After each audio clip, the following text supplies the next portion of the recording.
Hello, അപ്പോൾ മറ്റൊരു പുതിയ വീഡിയോയിലേക്ക് എല്ലാവർക്കും സ്വാഗതം. അപ്പോൾ ഇന്നത്തെ വീഡിയോ വന്നിട്ട് ഇന്ന് വീക്കെൻഡാണ്. അപ്പോൾ സാധാരണ ഒരു വീക്കെൻഡ് വരുമ്പോൾ ഞാൻ നേരെ പെട്ടിയും കിടക്കയൊക്കെ എടുത്ത് തൃശ്ശൂർ പോകാറാണ് പതിവ്. പക്ഷേ ഇന്നൊരു ചേഞ്ചിന് വേണ്ടിയിട്ട് ചേട്ടൻ നേരെ തിരുവനന്തപുരത്തോട്ട് വരാണ്. അപ്പോൾ ചേട്ടൻ വരുന്നതിൻ്റെയും പോരാത്തതിന് നാളെ ദീപാവലിയാണ്. അപ്പോൾ ദീപാവലിയുടെ കുറേ വിശേഷങ്ങളും കാര്യങ്ങളൊക്കെ ആയിരിക്കും ഈ ഒരു കുട്ടി വീഡിയോയിലായിട്ട് വരാനായിട്ട് പോകുന്നത്. ചേട്ടൻ ഇന്ന് വൈകിട്ടാട്ടോ വരുന്നത്, വൈകിട്ടത്തെ ഒരു ട്രെയിനിന് വരുന്നുണ്ട്. അപ്പോൾ അതിൻ്റെ കുറേ കാര്യങ്ങളും എല്ലാം നമുക്ക് ഈ ഒരു വീഡിയോയിലായിട്ട് കാണാം. പോരാത്തതിന് ഇതെൻ്റെ നാലാമത്തെ വ്ളോഗാട്ടോ. നാലാമത്തെ വ്ളോഗായപ്പോൾ ഞാൻ മെച്ചപ്പെട്ടോ ഇല്ലയോ എന്നൊന്ന് കമൻറ്റ് ബോക്സിൽ പറഞ്ഞേക്കണേ.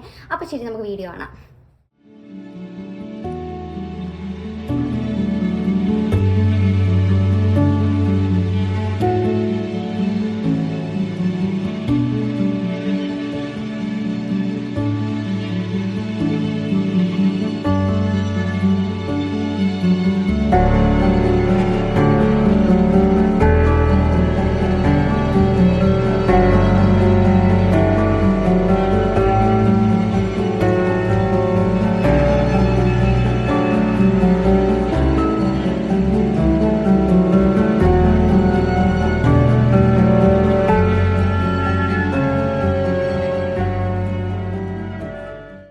ഓഫീസൊക്കെ കഴിഞ്ഞ് നേരെ നമ്മൾ വീട്ടിലെത്തിയിട്ടുണ്ട്. വീട്ടിലെത്തിയ പാടെ തന്നെ കുളിച്ച് റെഡിയായിട്ട് നമ്മൾ റെയിൽവേ സ്റ്റേഷനിൽ പോകാനായിട്ട് റെഡിയായിട്ട് നിൽക്കുകയാണ്. ദീപാവലി ആയതുകൊണ്ട് തൊട്ടടുത്തൊക്കെ പടക്കം പൊട്ടിക്കുന്നുണ്ട്. അതിൻ്റെ സൗണ്ടാട്ടോ ഈ കേൾക്കുന്നത്. അപ്പം നമുക്കും എന്തായാലും പടക്കമൊക്കെ വാങ്ങിച്ച് പൊട്ടിക്കുന്നുണ്ട്. അതൊക്കെ വഴിയേ വന്നോളും. അപ്പോൾ നമുക്കിനി നേരെ റെയിൽവേ സ്റ്റേഷനിലോട്ട് പോകാം.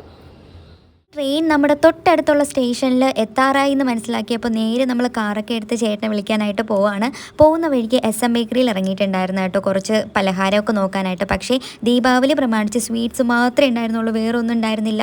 അങ്ങനെ നമ്മൾ സമയത്ത് തന്നെ റെയിൽവേ സ്റ്റേഷനിലോട്ട് എത്തിയിട്ടുണ്ട്. ട്രെയിൻ കുറച്ച് ലേറ്റാണ്, അതുകൊണ്ട് നമുക്ക് ചേട്ടൻ വരുന്നത് വരെ ഇവിടെ വെയിറ്റ് ചെയ്ത് നിൽക്കാം.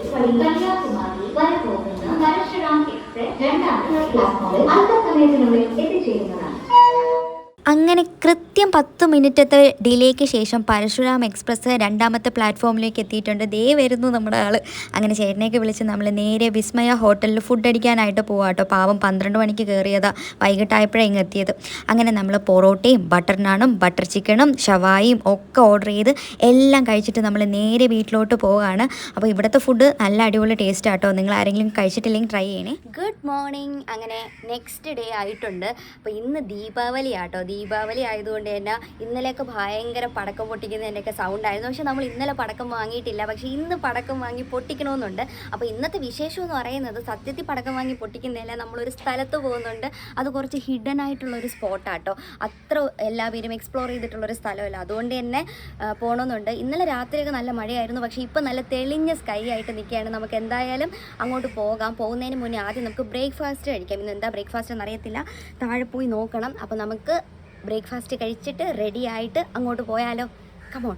നമ്മുടെ ബ്രേക്ക്ഫാസ്റ്റ് ഗ്രാൻഡ് ആട്ടോ. അപ്പം ഉണ്ട്, കടലയും കിഴങ്ങും കൂടെ ഉള്ള കറിയുണ്ട്, മുട്ട പുഴുങ്ങിയതുണ്ട്, മീൻ വറുത്തതുണ്ട്. ഇനി വേറെ എന്തുവാ വേണ്ടേ? അങ്ങനെ അതൊക്കെ കഴിച്ചതിന് ശേഷം നമ്മൾ നേരെ ട്രിപ്പ് മൂഡായിട്ട് ഇറങ്ങുന്നുണ്ട്. അപ്പോൾ ആ പോകുന്ന വഴിക്ക് ഞാൻ പഠിച്ച സ്കൂൾ എത്തിയിട്ടുണ്ട് കേട്ടോ. ഡോക്ടർ ജിയ പബ്ലിക് സ്കൂളിലാണ് ഞാൻ പഠിച്ചത്. അങ്ങനെ ആ ഒരു നൊസ്റ്റൊക്കെ കണ്ടുപോയപ്പോൾ നമ്മൾ തൊട്ടപ്പുറത്ത് പണ്ട് സിപ്പപ്പ് കടിക്കുന്ന ഒരു കടയുണ്ട്. അവിടെ ഇറങ്ങി ഞങ്ങൾ 2 സിപ്പപ്പൊക്കെ വാങ്ങി. പക്ഷേ പണ്ടത്തെ അത്ര ടേസ്റ്റ് ഇപ്പോൾ ആ ഒരു സിപ്പപ്പിനില്ല കേട്ടോ. അങ്ങനെ അതൊക്കെ കുടിച്ചതിന് ശേഷം കുറച്ചുകൂടെ പോയപ്പോഴത്തേക്കും കരിക്ക് വിൽക്കാനായിട്ട് വെച്ചേക്കുന്ന കണ്ടു. അങ്ങനെ അവിടെ നിന്നും ഒരു കരിക്കൊക്കെ വാങ്ങി കുടിച്ചു. നല്ല ടേസ്റ്റ് ഉണ്ടായിരുന്നു. അപ്പോൾ നമുക്ക് മെയിനായിട്ട് ഫുഡാണല്ലോ ഉണ്ടത്. അപ്പോൾ ഫുഡ് നമ്മളെവിടെ കണ്ടാലും നിർത്തുന്നു, വാങ്ങി കുടിക്കുന്നു. അതാണ് നമ്മളുടെ ഒരു ഹോബി. അങ്ങനെ അതൊക്കെ കഴിഞ്ഞിട്ട് നമ്മൾ നേരെ പോകുന്നത് അരുവിപ്പുറത്തോട്ടാട്ടോ. അരുവിപ്പുറത്ത് പോയപ്പോഴത്തേക്ക് അവിടെ നല്ല വെള്ളം ഉണ്ടായിരുന്നു. വെള്ളം നല്ല ഒലിക്കുന്നുണ്ടായിരുന്നു. ഡാമൊക്കെ തുറന്ന സമയമായിരുന്നു, അതുകൊണ്ട് തന്നെ ഒത്തിരി വെള്ളം ഉണ്ടായിരുന്നു. അങ്ങനെ ഞങ്ങൾ കുറച്ച് സമയം അവിടെയൊക്കെ ഇരുന്ന് ആ ഒരു വിഷ്വലൊക്കെ കണ്ടു കേട്ടോ. ഭയങ്കര നമുക്ക് പേടി തോന്നും, പക്ഷെ നമ്മൾ ആ പാറപ്പുറത്ത് സേഫായിട്ടാണ് ഇരിക്കുന്നത്. അങ്ങനെ അതിനുശേഷം നമ്മൾ കൊടിതൂക്കി മലയിലോട്ട് പോകുന്നുണ്ട്. അതിന് മുന്നേ ഒരു ലേസും കൂടെ വാങ്ങിച്ചുകൊണ്ടാണ് നമ്മൾ കൊടിതൂക്കി മലയിലോട്ട് പോകുന്നത്. അങ്ങനെ അവിടെ എത്തിയിട്ടുണ്ട്. അവിടെ എത്തിയപ്പോൾ തന്നെ നമ്മൾ ലേസൊക്കെ എടുത്ത് കൈ പിടിച്ചു. ലേസ് എടുത്ത് കൈ പിടിക്കുന്ന കണ്ടപ്പോൾ തന്നെ അവിടെ ഒരു പട്ടിക്കുട്ടി ഉണ്ടായിരുന്നു കേട്ടോ. അത് ഓടി വന്നു. പിന്നെ അതിനും കുറച്ച് കൊടുത്തു. പിന്നെ അത് നമ്മളെ വിട്ട് പോകത്തില്ല, നമ്മുടെ കൂടെ തന്നെ നടക്കുകയായിരുന്നു.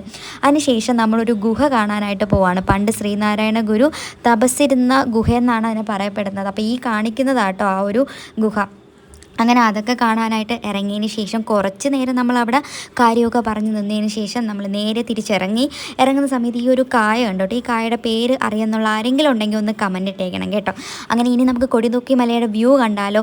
ഈ കാണുന്നതാണ് കൊടിതൂക്കി മലയിൽ നിന്ന് നമുക്ക് കാണാൻ പറ്റുന്ന ആ ഒരു ബ്യൂട്ടിഫുൾ ആയിട്ടുള്ള വ്യൂ. നല്ല രസമുണ്ടായിരുന്നു, കാരണം നല്ല മഴയുണ്ടായിരുന്നു, ആ ഒരു ക്ലൈമറ്റ് ആയിരുന്നു കേട്ടോ. അതുകൊണ്ട് തന്നെ ആ ഒരു വ്യൂ കാണാനായിട്ട് നല്ല രസമായിരുന്നു. അപ്പോൾ അതൊക്കെ കഴിഞ്ഞിട്ട് നമ്മൾ നേരെ നോക്കിയപ്പോഴത്തേക്കും അവിടെ ഒരു കപ്പിൾ ഫോട്ടോഷൂട്ടൊക്കെ കണ്ടു. അങ്ങനെ അതെല്ലാം കണ്ടതിന് ശേഷം നമ്മൾ നേരെ തിരിച്ച് കൊടിതൂക്കി മലയിൽ തിരിച്ചിറങ്ങുകയാണ്. തിരിച്ചിറങ്ങുന്ന സമയത്ത് തൊട്ടടുത്ത് ഒരു തട്ടുകടയിൽ നല്ല ചൂട് വാഴയ്ക്കപ്പം ഉണ്ടാക്കുന്നത് കണ്ടു കേട്ടോ. അപ്പോൾ ഞാൻ അവിടെ ഒരു ബോർഡും കൂടെ കണ്ടു, പഴംപൊരിയും ബീഫും. ഞാൻ ഇന്നേ വരെ ആ ഒരു കോമ്പിനേഷൻ കഴിച്ചിട്ടില്ല. അപ്പോൾ അതിൻ്റെ ടേസ്റ്റ് എന്താണെന്ന് അറിയാൻ വേണ്ടി വാങ്ങിച്ചത്. പക്ഷേ സീരിയസ്ലി പറഞ്ഞാൽ എനിക്കതിൻ്റെ ടേസ്റ്റ് ഒട്ടുമേ അങ്ങോട്ട് അക്സെപ്റ്റ് ചെയ്യാൻ പറ്റുന്നില്ല. മധുരവും എരിവും കൂടെ എനിക്കതങ്ങോട്ട് ക്ലിക്കായില്ല. ആ ഒരു കോമ്പിനേഷൻ ഇഷ്ടപ്പെടുന്ന ആരെങ്കിലും ഉണ്ടെങ്കിൽ ഒന്ന് പറയണേ. അതൊക്കെ കഴിഞ്ഞിട്ട് നമ്മൾ നേരെ വീട്ടിലോട്ട് വന്നു, ഫുഡ് അടിച്ചു. ഇന്ന് നല്ല വറുത്തരച്ച മീൻകറിയുണ്ട്, മീൻ വറുത്തതുണ്ട്, ചിക്കൻ തോരനുണ്ട്, ചോറുണ്ട്. അപ്പോൾ അതെല്ലാം കഴിച്ചു. അങ്ങനെ നമ്മൾ അരുവിപ്പുറത്തൊക്കെ പോയിട്ട് നേരെ വീട്ടിലെത്തിയിട്ടുണ്ട്. വീട്ടിലെത്തി ഫുഡൊക്കെ കഴിച്ചു. ആക്ച്വലി നമ്മൾ അരുവിപ്പുറത്തല്ല പോകാനായിട്ട് നിന്നാൽ, ഞാൻ പറഞ്ഞ ആ ഒരു ഹിഡൻ സ്പോട്ട് എന്ന് പറയുന്നത് അമ്പൂരി ആയിരുന്നു. പക്ഷേ ഞങ്ങൾക്കിന്ന് 4 മണിക്ക് വേറൊരു സ്ഥലത്ത് പോകേണ്ട ഒരു അത്യാവശ്യ കാര്യമുണ്ട്. അതുകൊണ്ട് തന്നെ നമ്മൾ അമ്പൂരിയിൽ പോയി കഴിഞ്ഞാൽ 4 മണിക്ക് എത്തത്തില്ല. അതുകൊണ്ട് പെട്ടെന്നായിരുന്നു പ്ലാൻ ഷിഫ്റ്റ് ചെയ്ത് അരുവിപ്പുറത്തോട്ടാക്കിയത്. നമുക്ക് അമ്പൂരിയിലെ വിശേഷങ്ങൾ വേറൊരു ദിവസം ഞാൻ ഒരു വ്ളോഗായിട്ട് ചെയ്യാം കേട്ടോ. അപ്പോൾ ഇപ്പം ഫുഡൊക്കെ കഴിച്ച് 4 മണിയായിട്ടുണ്ട്. ഇനി നമുക്ക് 4 മണിയുടെ ആവശ്യത്തിൻ്റെ കാര്യത്തിനോട് പോകാം. അതെന്താവശ്യമാണെന്ന് നമുക്ക് വരുന്ന പോലെ പറയാം. അപ്പോൾ ശരി, നമുക്ക് പോവാം. അപ്പോൾ നമ്മൾ നേരെ പോകുന്നത് പാപ്പനംകോടുള്ളൊരു ജിമ്മിലാട്ടോ. അവിടെ എത്തേണ്ട ഒരു കുട്ടി ആവശ്യമുണ്ടായിരുന്നു. ഈ കാണുന്നത് ആ ഒരു ബാൽക്കണിയിൽ നിന്നുള്ള വ്യൂ ആണ്. ഹൈവേയിലൂടെ വണ്ടി പോകുന്നതാണ്, നല്ല രസമില്ലേ. അങ്ങനെ നമ്മൾ അകത്തോട്ട് കയറുമ്പോൾ തന്നെ ഒരു അക്വേറിയത്തിലാണ് സ്റ്റാർട്ട് ചെയ്യുന്നത്. നല്ല കളർഫുൾ ആയിട്ടുള്ള മീനുകളുള്ളൊരു അക്വേറിയം. അങ്ങനെ ജിമ്മിൽ പോകേണ്ട ആവശ്യമൊക്കെ കഴിഞ്ഞിട്ട് നമ്മൾ നേരെ ദീപാവലി ആയതുകൊണ്ട് പടക്കം വാങ്ങാനായിട്ടൊരു കട ഇറങ്ങി. പക്ഷേ ഭയങ്കര മഴയുള്ള സമയത്താണ് നമ്മൾ ഇറങ്ങിയത്. മഴയുടെ ആഘാതം ചെറുതായിട്ടൊന്ന് കുറഞ്ഞപ്പോൾ നമ്മൾ പടക്കക്കടയുടെ അകത്തോട്ട് കയറിയിട്ടുണ്ട്. ഒത്തിരി പടക്കങ്ങളുടെ കളക്ഷൻസ് ഉണ്ടായിരുന്നു. എനിക്ക് ആകെപ്പാടെ അറിയാമെന്നുള്ളൊരു കമ്പിത്തിരിയും അതുപോലെ തന്നെ മത്താപ്പും തറച്ചക്രവും ഒക്കെയാണ്. പക്ഷേ അത് കൂടാതെ ഒത്തിരി പടക്കങ്ങളുടെ കളക്ഷൻ ഉണ്ടെന്ന് ഇതിനകത്ത് കയറിയപ്പോഴാണ് ഞാൻ അറിഞ്ഞ്. അങ്ങനെ അവിടെ നിന്ന് കുറച്ചൊക്കെ വാങ്ങി നമ്മളൊരു ചായ കുടിക്കാനായിട്ട് ഒരു കടയിലിറങ്ങി. അതൊക്കെ കഴിഞ്ഞ് നേരെ വീട്ടിലെത്തിയിട്ട് നമ്മൾ ആദ്യം തന്നെ ചിരാത് കത്തിച്ചാട്ടോ തുടങ്ങുന്നത്. ദീപാവലി തന്നെ ഫെസ്റ്റിവൽ ഓഫ് ലൈറ്റ് എന്നല്ലേ പറയുന്നത്. അപ്പോൾ നമുക്ക് ചിരാത് തന്നെ കത്തിച്ച് തുടങ്ങാം. ഇത് ചേട്ടൻ്റെ അമ്മ കത്തിക്കാൻ വേണ്ടിയിട്ട് കൊടുത്തയച്ചതാട്ടോ. അങ്ങനെ അതൊക്കെ കത്തിച്ചതിന് ശേഷം നമ്മൾ നേരെ പടക്കങ്ങളിലോട്ട് കയറി. പടക്കത്തിലോട്ട് കയറുമ്പം ആദ്യം മസ്റ്റായിട്ടുള്ള സംഭവമാണല്ലോ കമ്പിത്തിരി. അങ്ങനെ കമ്പിത്തിരി തന്നെ തുടങ്ങി. അതിന് ശേഷം ആദ്യം നമ്മൾ കൊരാപ്പ് ആണ് വെക്കാനായിട്ട് പോകുന്നത്. അങ്ങനെ കൊരാപ്പ് വെച്ചു, നല്ല രീതിക്ക് പൊട്ടി. ഇതുവരെ വളരെ ശരിയായിരുന്നു. ഇതിന് ശേഷം പിന്നെ ഫുൾ കോമഡി ആയിരുന്നു. എല്ലാ സംഭവങ്ങളും പിന്നെ പടക്കമായിരുന്നു. അങ്ങനെ ജീവിതത്തിൽ ആദ്യമായിട്ട് ഞാനും ഒരു കൊരാപ്പിന് തിരി കൊളുത്തുകയാണ്. ആഹാ, നല്ല അടിപൊളിയായിട്ട് അതും പൊട്ടി. അതിനുശേഷം നമുക്കൊരു വെറൈറ്റി സാധനം തന്നിട്ടുണ്ടായിരുന്നു. അതാണ് അടുത്ത് പൊട്ടിക്കാനായിട്ട് പോകുന്നത്. വെറൈറ്റി സാധനം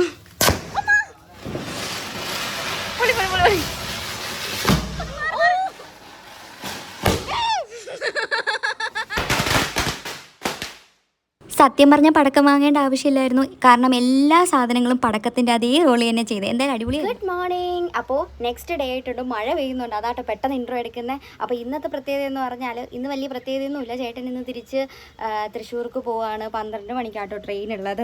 അപ്പോൾ നമ്മൾക്ക് റെഡി ആയിട്ട് നേരെ റെയിൽവേ സ്റ്റേഷനിലോട്ട് പോകാം. നമ്മൾ സ്കൂട്ടറിലാട്ടോ റെയിൽവേ സ്റ്റേഷനിലോട്ട് പോകുന്നത്. കാരണം ചേട്ടനെ ട്രെയിൻ കയറ്റി വിട്ടതിന് ശേഷം ഞാൻ തിരിച്ച് ഓഫീസിലോട്ട് കയറുന്നുണ്ട്. അപ്പം നമ്മുടെ ട്രെയിൻ വന്നിട്ടുണ്ട്. ഇത് കന്യാകുമാരി ബാംഗ്ലൂർ എക്സ്പ്രസ് ആട്ടോ. അങ്ങനെ ചേട്ടനെ ട്രെയിനിലൊക്കെ കയറ്റി വിട്ടതിന് ശേഷം ടാറ്റയൊക്കെ കൊടുത്ത് ഞാൻ നേരെ ഓഫീസിലേക്ക് പോയി.